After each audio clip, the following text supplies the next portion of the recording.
Before we get into this video, please like and subscribe. It really helps the channel. Enjoy. Back to the video. Look, there's a lot, man, I've learned from meeting 7 and 8 and 9-figure entrepreneurs. And transparently, I'll probably be classified as a 7-figure entrepreneur the next time you have me on this podcast. And thank you, God, for the journey. Right? But, we're heading in that direction quite quickly. But, man, first of all, a lot of people are really weak. A lot of people that have made, bro, per year, 7, 8, 9 figures a year, sub 40, bro. These guys, man, are soldiers. You need to understand, man, we are all fighting for scarce resources, albeit sexual, albeit financial, albeit status-wise, right? I forgot what study or what book I read this from, but the average millionaire's IQ is about 118. The average IQ in the world is about 100. The average millionaire's IQ is 118. Check it on ChatGPT for all those that don't believe me, okay? The average billionaire's IQ is 133. So once you're about 132 IQ above, you're classified in Mensa. You can qualify for the Mensa Institute, basically just very, very high IQ group of people.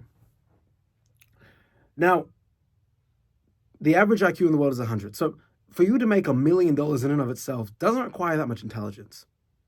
But do you know what it does require? High risk tolerance. So people that develop high risk tolerance can get it in various ways. Nature versus nurture. When we look at nature, these are people that maybe have had entrepreneurial parents that have maybe been involved in extreme sports, high risk behavior, maybe alcoholics, whatever. And it also can be genetic, right? But there's also nurture. So a number of billionaires, or a number of very rich people, very rich, I'm talking 100 million plus, sub 40 in particular, were bullied. A lot of these guys were bullied in primary school, in high school, in university, by their parents. They've usually had some sort of dehumanizing period of life that made them feel like life wasn't worth it, that made them feel ridiculously insecure, and that they needed to fight for themselves harder than the average human does. And it's that insecurity that leads to the extreme risk tolerance and behaviors to want to acquire significant volumes of wealth.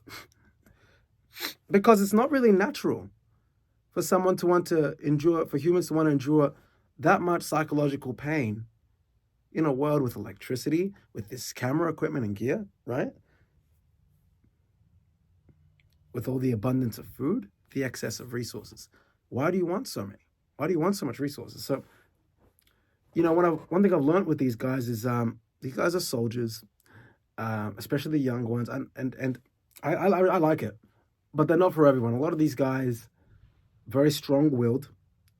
Some of them are narcissistic. There's something called malignant narcissism.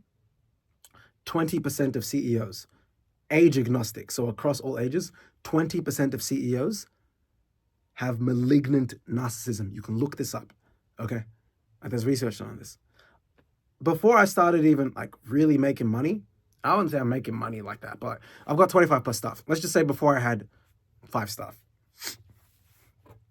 I spent a lot of time just being fascinated by the entrepreneur's mind, reading a lot of books like Think and Grow Rich and Robert Kiyosaki and all them, Robert Greene's. I read all of Robert Greene's books by the time I was 20, all of them,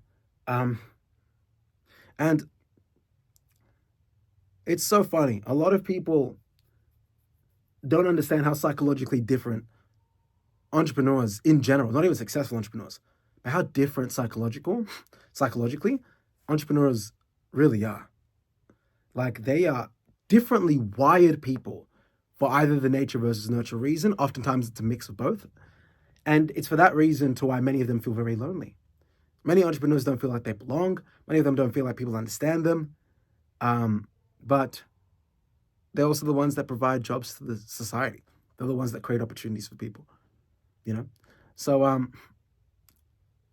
the chaos of the entrepreneurial mind also creates the order that binds the societal workplace together.